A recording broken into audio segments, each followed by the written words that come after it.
It's a beautiful, beautiful morning.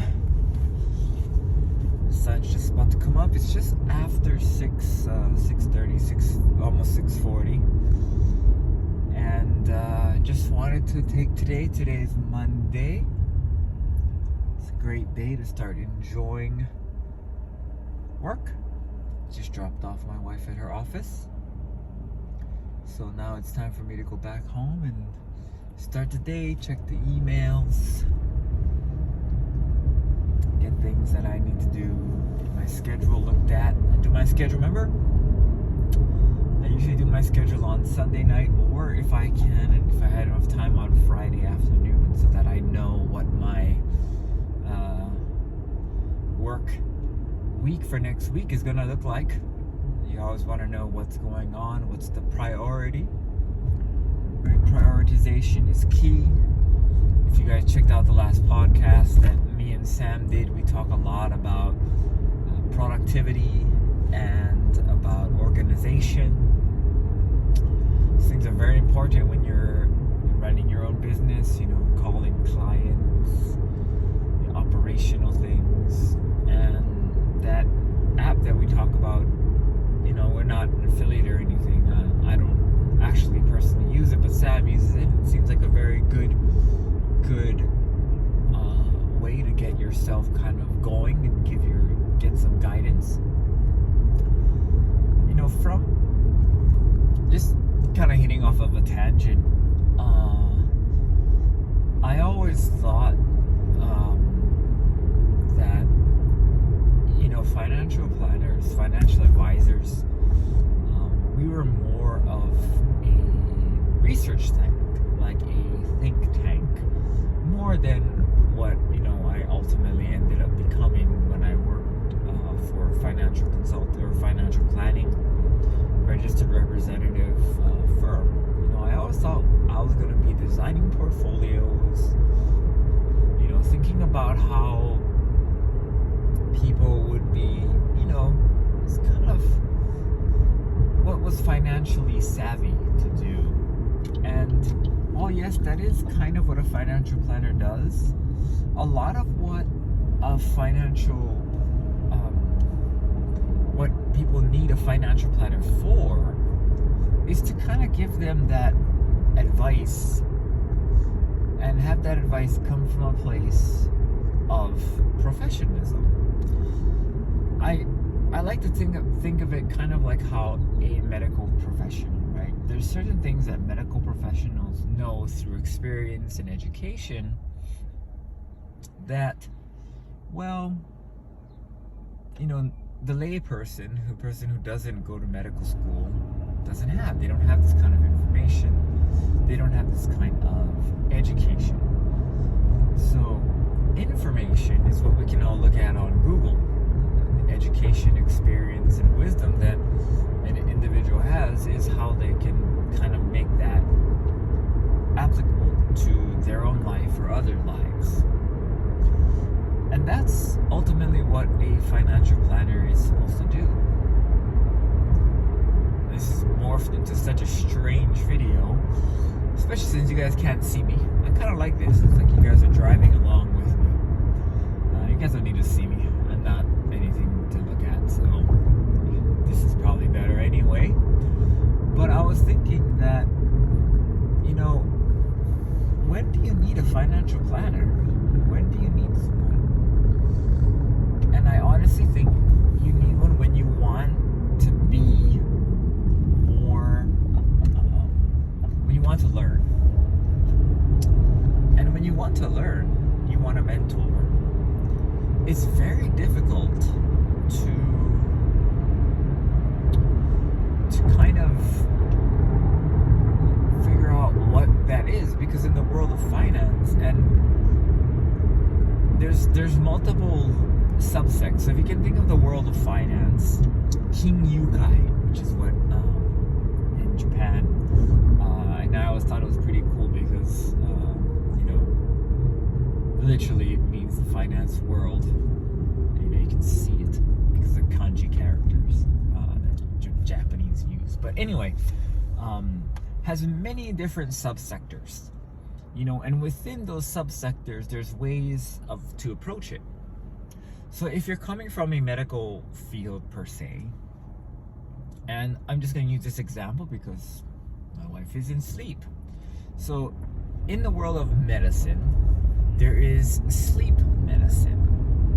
And within sleep medicine, there are tons of different treatments, devices, medications, diagnostics, and approaches to how ultimately you are going to carry out the treatment plan.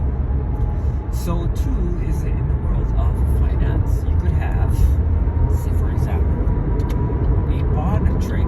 Bonds are large notes. There's actually, people might not really know this, but bonds pretty much have the biggest market out there as far as the amount of assets that are invested in bonds.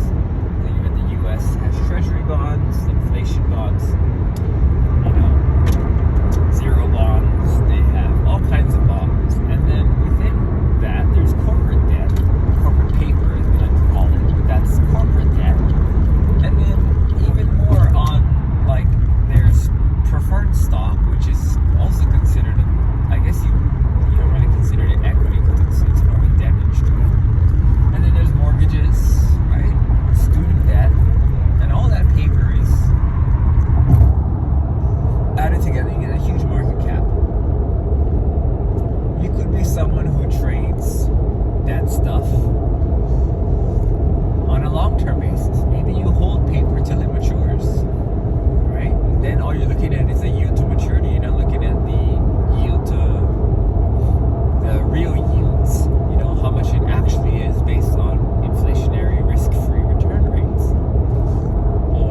that is a uncontrollable factor. You can't control where you put your money. You can't control how much money you put in somewhere. But you cannot control what the market's going to do. So as a financial planner, we are more interested in what you, the individual, wants to do with their life, with their business, their income and assets, expenses and liabilities, and potential risks, right? If you are a living, breathing human being, there's lots of risks, right? I'm here driving. I am taking the risk. I am potentially dying, injury, and all those risks have to be factored in when you build someone's financial plan. I mean, most people have car insurance, major medical insurance, right? Those things cover you for those types of problems. Life insurance covers if something happens to me and I die. But aside from those things, there's many other risks that you can take, risks that you need to be aware of, right? Long-term care insurance, cancer insurance, disability insurance. All of these things can come into play when you are in financial planning. So financial planning is very much so a personal thing. And if you want to learn how to trade stocks, how to trade options, how to trade futures, that is not something a financial planner will help you with. Unless he sells a course online or something, and for the most part, I don't think it's legal for financial planners to be selling courses online about day trading. I would like to do that if it is, but I digress. For most individuals, people who, if there's anybody still listening now, write down in the comments that you're still listening at 1346 or whatever, because that would be amazing. But anyway, for financial planners, like I said, we're more interested in taking care of you, which is why I think that financial planners have a very niche audience, and those are people who really don't have the time, because their time is better spent elsewhere, to take care of their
99.5% of us are not the 1%ers.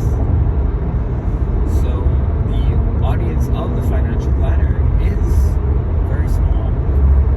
It should be. You can have an insurance agent. People who have cars have insurance agents. People who have homes have insurance agents. People who have medical insurance have insurance agents. So insurance agents is the agent of the people, pretty much, right? But financial planners and those who deal with people who have wealth, they're not for your everydayer. So I always laugh because I see people say, like, don't buy whole life insurance. Yeah. If you make under like $100,000 a year, don't buy whole life insurance. It's not worth it. You need to be making good money to take advantage of whole life insurance or IULs even, because you need to have the mindset that your taxes are going to be high. And if you can put money away that's tax-free, that can grow tax-free, that you can access tax-free, and that you can take loans out against tax-free without incurring any kind of capital sale or any type of liquidity event, and you understand that, and that's valuable to you. You really, the only people who are in those kinds of places are people who are making a few $100,000 a year. They're not going to be people who are just scraping by, So it's kind of like where you have people go buy really expensive cars, right? The really expensive car market. Should you buy a really expensive car? No. But people do. And loads of people want to. Right? Do you really need a $150,000 BMW? Get by with a $25,000 Toyota Corolla, Same car. I mean, not same car, definitely not same car. Same end result, get you from point A to point B. But why is one, 8 times more expensive? Actually, it's 6 times more expensive. Why? I don't know. Because it's nicer. Engineering that went into it is better. But is it really going to provide you that 6x value when you're living? When you're using it even? Eye of the beholder, right? Same thing with life insurance. If you have a whole life policy or an IUL, permanent life policy, that you're using to generate cash value, to provide you with liquidity, provide you with the opportunity to let your money grow tax-free, even if it's slower, grow tax-free, have ability to access it at any time you want, not have to wait until you're 59 and a half for your retirement accounts to come up, not have to worry about tax implications at all. Don't need to worry, like if I'm taking out $20,000 from my, out of my assets, is it going to be capital gains, short-term gains, ordinary dividends? Like, what is it? Right? Not having to worry about that because you can just pull it out of your life insurance policy via loan, which doesn't cause any taxable event. That's very valuable to few people. And that's why life insurance matters for those people. That's why financial planners need to find those types of people, which is why I always say this. And this is one of the main reasons why I kind of left financial planning, is because it's not for everyone. You are catering your services to the top 1%, and I always want to help more people. And I wanted to help a lot of people, common people, because that's why I went to school, that's why I went to get my finance degree, because I wanted to learn how to be financially secure.